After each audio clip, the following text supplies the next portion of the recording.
have my palettes of the month for May. I will say out of all the palettes that I picked last month, there was two that I'm going to have to put into next month, and that is the Ethereal Bloom and the Scooby-Doo Ro Raggy palette. Those are the only two that I didn't get around to this month. But other than that, I got around to almost all of them, which I am so happy. I will be putting looks around here with the palette so you guys can see what look I did. But let's jump into it. First off is the Wander Beauty, and this is called their Trailblazer palette. This came in an Ipsy. I really love the Wander Beauty formula, and this one is basically a neutral palette with these greens on the bottom, but they are really great quality. The shimmers in here are just those kinds of shimmers that really pop, that you don't need extra primer for or anything like that. I did do this time around a neutral look because I want to say the first time that I did this for Ipsy, I used the green, and this time around I wanted to do a more neutral look, but this performs really beautiful. I really like the look that I got from it. Next we have the Star Wars the Child palette. If you know me, I am a Disney fan, I am a Star Wars fan, I am a sucker for packaging, and Colourpop grabs me every single time they do a collab. I've gotten better about it, okay? I skipped on the Beauty and the Beast palette. I've been skipping on some of them because I'm like, but this one has my baby Grogu on here, and he is the cutest in the galaxy, as you can see there. This is basically a green palette. Even this color up here is a green tone kind of shift to it. It's absolutely beautiful. I was able to do a gorgeous look with this. I'm gonna see if I can pull up the looks so that way I can kind of reference them. And I did do a green look basically because that's the main color in here. You could go a little bit more neutral with these, but I want to say I used Right Hand, Mando, Sipping Soup, you know, most of these greens here, and I absolutely love this palette. The packaging is cute. Next we have another one that's a theme, Star Wars. Love this palette.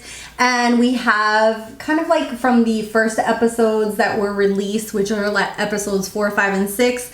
And so we have Luke, Leia, Darth Vader, Han Solo, etc. here. Love the color story. And the day I use this, I use basically just a neutral, and I use this cool shadow called Outer Rim. It's a Super Shock shadow, and it kind of goes with different shades. It's like a purpley undertone. Here in the pan, it looks like red, black, and white, but when you swirl them together, you kind of get like a purpley reddish color. You guys will see here the look that I did to the side, and really love this palette. So another one that I'm keeping and really enjoyed. Next up is the HIPDOT. This is called Zion. I want to say I got this in a BoxyCharm or Ipsy. I don't know why I thought I really enjoyed this palette. I don't know. There's something about the mattes in here that are really dry. They're very pigmented, but the shimmers in here don't perform as great as I thought they did. I'm almost hesitant to declutter this one. I'm not sure. I'm gonna give it one more chance in this month, and then if not, I'm going to declutter it. So that one's going into next month's pile because I'm almost on the fence of decluttering it. The look that I did with it turned out okay, but I felt like it was almost like a little too dry. The mattes, the shimmers didn't perform as great as I thought they did, so I'm not sure. I really want to declutter it, but I'm kind of on the fence. Next we have Rose Quartz by Huda Beauty. This palette, the packaging is stunning. I love her big ones because these are made in Italy and the quality really shows. I did a purpley look using these. The shimmers in here are just out of this world. They're just like, all you gotta do is swatch them and you're just like, damn, these are gorgeous. Love these. And this whole tone is like my vibe. It's like pinky purples, which I absolutely love. And we have some neutrals in there. So you can do like just a great array of different colors. Going to be keeping this one as well. Next up we have the Odens Alva eyeshadow palette. This palette is super cute. I really love the color story in here. It's really nice. You have those pops of yellows, a lot of those really gorgeous shades. The shimmers in here perform really nicely, and I did like the look that I got from this one as well. And I love that it's like a fairy theme. Next we have the Blood Sugar palette. I have to say I've been on the fence about decluttering these. A lot of his palettes are just so bulky. I will say that the formula is really, really good and has, you know, even now I did like a golden kind of look with these, and it's just like his shimmers and his mattes, the formula is really, really good. But I don't really care for bulky packaging as much, especially some of his other palettes. This one isn't as bad. But I have been on the fence of decluttering his palettes. Then I also use this Platinum Hits by this brand called Indi Beaute. It's an indie brand. Let me know if you guys want a full review of any of these palettes. Sometimes I'm not sure if I should just do get ready with me's or visual reviews, but this one's really beautiful. As soon as I got this from my friend Jose, he sent me this, I just almost screamed. This just screams my name. These are beautiful purples and blues. The formula in here is just like bam in your face. I will say that these are a little bit of chunkier shimmers, so you do want to apply with your finger or a natural hairbrush. I don't feel like this will apply that great with some synthetic brushes, but the quality is just chef's kiss. I did this purple look with it, just loved. Next I also have the Secret Garden. I don't remember which look I did with this. I'll pop it around here to the side. Oh, I remember because this baby, it called my name and I was like, yes, I need you. This is Serenity. Let me show you guys. This look at that. Look at that. It's just, these are also those chunky kind of shimmers. The mattes perform really nicely. I'm going to keep playing around with this palette. I might pop it into next month's as well. I had never tried this brand. This brand is called, if I want to, where's your name? Where's your name? I want to say it's called like Beauty Bell palettes, Beauty Bell Beauty, something like that. I will pop it across the screen. But my friend Jose sent this to me, and when I saw the swatches of this, I was like, I need that palette. Like, it's so gorgeous. But I had never tried the formula, and my friend Jose was like, I'll send it to you. And I was like, oh, what? I can't even tell you my excitement to try this brand. And it is a little bit on the pricier side, kind of like Adept Cosmetics, but look at that. Look, oh my God. That's just, she is stunning, stunning. Next we have the Lunar Beauty Moonspell Volume 2. That's actually what is on my eyes. I have to say I don't like this one as much as the Volume 1. I don't know if he uses different labs now, but I don't feel like the quality is as good as some of his older palettes.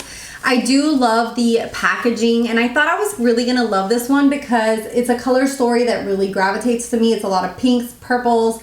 Purple's my jam, but I don't know if it's just me, but I feel like a lot of these are a little bit more on the drier side.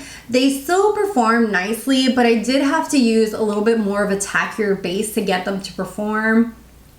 And I basically want to keep the palette because of the theme of witches, but to be honest with you guys, I don't like this one as much as his other palettes. I feel like the formula is dry. I'm not sure if he used a different lab for this, but it doesn't seem up to par with some of his other palettes. I just realized there's another palette that I didn't use this month, and it's the Lunar Beauty Eternal Eclipse, so that one will go into next month.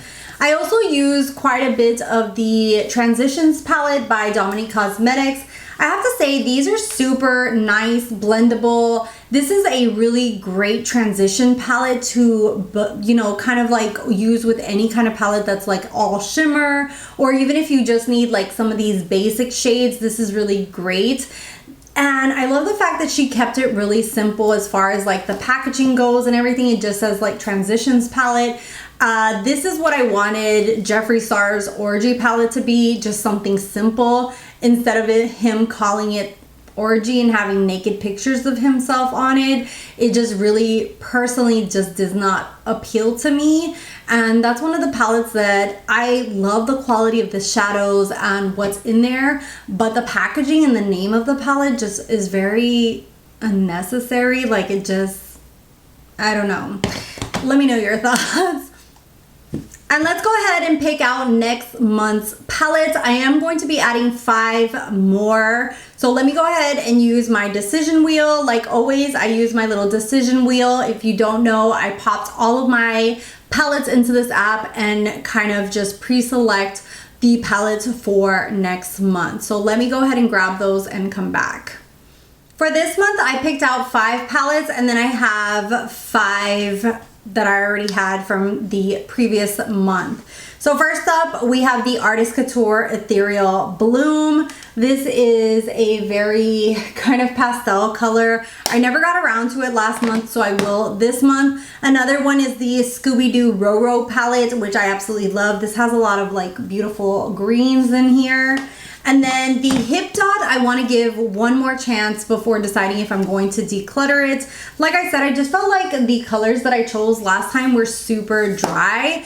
And I don't know, I was kind of like, I don't know if, like, I feel like I had better formulas. So I'm just going to give it one more, like its last chance. Another one that I never got around to was the Lunar Beauty Eternal Eclipse. This is a very kind of dark palette. We have a lot of like smoky shades, a lot of neutrals here in the center, so we'll see what I come up with. And then we have Secret Garden, that thanks to my friend Jose, I will put his link to his Instagram down below if you guys want to go follow him. He is, I've talked about him quite a few times and he's absolutely amazing, so definitely go follow him. I will put his Instagram. But look at this palette. I will be playing with this again, maybe doing a green look or green and pink. Just Then the ones that were chosen by my decision wheel to add on to those is the Huda Beauty Mercury Retrograde. This is such a fun palette and I had forgotten that I had it in my collection. I can't wait to play with this. I'm already drawn into the purple tones, but I really want to get out of my comfort zone and start using other shades. Then we have the Natasha Denona Gold palette. This is a very neutral palette with pops of gold. Very similar to what she just launched, which I was like, boring. I want her to do like step outside the box. I know that her brand is very centered around like everyday kind of makeup, kind of like Charlotte Tilbury, but sometimes I want to see something fun, not just kind of like the same old. But basically this has like a lot of golds and neutrals in it with some pops of teal. Then we have the Wander Beauty Seascape. This is the very first palette that I ever got of Wander Beauty and I just fell in love with the formula. These shimmers are just chef's kiss. And then we have Tati Beauty, the only palette that she ever came out with. This is volume 1. The glitters in here are just so good. The only thing about this palette is that sadly I feel like it's just like a lot of repetitive shades and different formulas. So basically we have like a matte, a like matte with glitter in it, a shimmer and a glitter formula, and I wish she would have a little bit more of a color story to it, you know what I mean, instead of like the same shades basically in different formulas, if you can see that. So I don't know, you can mix and match in here, but some part of me sometimes wants to declutter this until I use it and then I remember how great the formula is. If she was ever to relaunch this, I think I would repurchase. This is pretty old and so sometimes I'm like, ugh, I probably shouldn't be putting that on my eyes. Last is the Natasha Denona Circo Loco palette. I actually won this in a giveaway and was ecstatic because this is one of those few really fun Natasha Denona palettes. Look at those shades in there. They just scream fun and different and just So we'll be doing looks with those, and that is it for this video. Thank you guys so much for watching, for subscribing. It's free. All you gotta do is hit that little red button. You can ring the bell and get notified every time I upload. I also have social media down below, and I'll see you guys in the next one. Bye guys.